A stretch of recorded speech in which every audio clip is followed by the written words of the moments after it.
जय हिंद दोस्तों, स्वागत है आप सभी को हमारे इस यूट्यूब चैनल संध्या साइंस क्लासेस पर।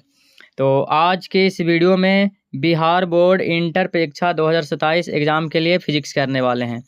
और फिजिक्स का चैप्टर नंबर पहला है, जिस चैप्टर का नाम है विद्युत आवेश तथा क्षेत्र। इसका लघुत्तरीय प्रश्न हम लोग करने वाले हैं। इससे पहले MCQ आप लोग को हम करवा दिए हैं, ठीक है। MCQ आप लोग को करवा दिए हैं, जो कि अभी और बताना था, ठीक है। और बताया भी जाएगा, उसका टेस्ट भी होगा, ठीक है। तो आज लघुत्तरीय प्रश्न बता रहे हैं, और आज जितना कंप्लीट होगा उतना ही रहने देंगे, बाकी और भी अगले क्लास में आप लोग को बताया जाएगा, ठीक है। तो बहुत ही महत्वपूर्ण प्रश्न आए हैं बिहार बोर्ड इंटर परीक्षा 2027 एग्जाम के लिए, बहुत ही ज़रूरी है। तो शुरू से लेकर अंत तक सभी भाई बहन और मित्र लोग इस वीडियो को ज़रूर देखिएगा। तो पहला नंबर प्रश्न आप लोग का है, ठीक है, कि विद्युत आवेश क्या है, इसके दो गुणों को लिखें, ठीक है। 2012 में प्रश्न पूछा भी गया था, ठीक है। कह रहा है कि विद्युत आवेश क्या है और इसके दो गुण लिखने के लिए कह रहा है। तो विद्युत आवेश आप लोग को हम बताएं भी, इसका गुण भी आप लोग को बताए हैं, ठीक है। लेकिन आप लोग को याद नहीं है, ध्यान में नहीं है, तो यहाँ आप लोग समझने का प्रयास कीजिए और याद जरूर कर लीजिएगा। प्रश्न देखिए 2012 में पूछा गया था, ठीक है। आगे भी पूछे जाने की संभावना है। इसका उत्तर हो जाएगा कि विद्युत आवेश, ठीक है, कह रहा है कि विद्युत आवेश वह भौतिक राशि है, विद्युत आवेश वह भौतिक राशि है जिसके कारण पदार्थ में विद्युत तथा उससे संबंधित प्रभाव उत्पन्न होता है ना। विद्युत आवेश क्या है? विद्युत आवेश वह भौतिक राशि है जिसके कारण किसी भी पदार्थ में विद्युत तथा उससे संबंधित प्रभाव का होता है, उत्पन्न उसमें होता है ना। इसके दो गुण निम्नलिखित है, ठीक है। इसका गुण क्या है? तो दो गुण निम्नलिखित है। पहला, आवेश योग्यात्मक होते हैं। क्या होते हैं? तो आवेश जो है योग्यात्मक होते हैं, पहला गुण हो गया। और दूसरा हो जाएगा कि आवेश संरक्षित होते हैं, ठीक है। क्या होते हैं? आवेश संरक्षित होते हैं। और यहाँ पे आप लोग याद रखिएगा, आवेश संरक्षण का नियम भी पूछा जाता है 2 नंबर में, ठीक है। तो वो भी आप लोग को हम बताएंगे। तो ये पहला नंबर प्रश्न है, मैं उम्मीद है आप सभी भाई बहन मित्र लोग समझ गए होंगे।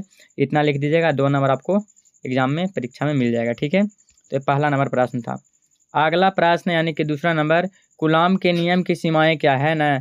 ये भी 2 नंबर में आप लोग को पूछा जाएगा कि कूलाम के नियम की सीमाएं क्या है। 2010 में प्रश्न पूछा भी गया है। तो इसका उत्तर हो जाएगा कूलाम के नियम की निम्नलिखित सीमाएं हैं, ठीक है। कूलाम के नियम की क्या है? तो निम्नलिखित सीमाएं हैं। कौन कौन सीमाएं हैं? तो पॉइंट में करके लिखेगा, जितने पॉइंट में लिखेगा उतना ही अच्छा आप लोग को नंबर मिलेगा, ठीक है। तो देखिए, पहला पॉइंट में लिखना है कि यह नियम केवल बिंदु आवेश के लिए सत्य है। कूलाम के नियम किसके लिए? तो बिंदु आवेश के लिए क्या है? सत्य, सही है, ठीक है। पहला हो गया। दूसरा, यह नियम केवल स्थिर आवेशों के लिए लागू होता है। किसके लिए? तो रुका हुआ आवेश है, स्थिर आवेश है, उसके लिए क्या होता है? तो लागू होता है।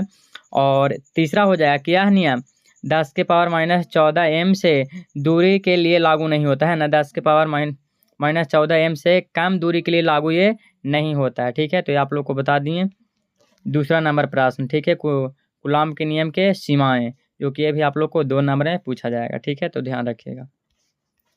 अगला प्रश्न है तीसरा नंबर। तीसरा नंबर प्रश्न कह रहा है कि मुक्त आकाश की विद्युतशीलता का मात्रक एवं विमीय सूत्र को लिखिए। यह प्रश्न आप लोग को 2018 में पूछा गया है, ठीक है। कब का है? तो 2018 का है। कह रहा है कि मुक्त आकाश की विद्युतशीलता का मात्रक एवं विमीय सूत्र को लिखें।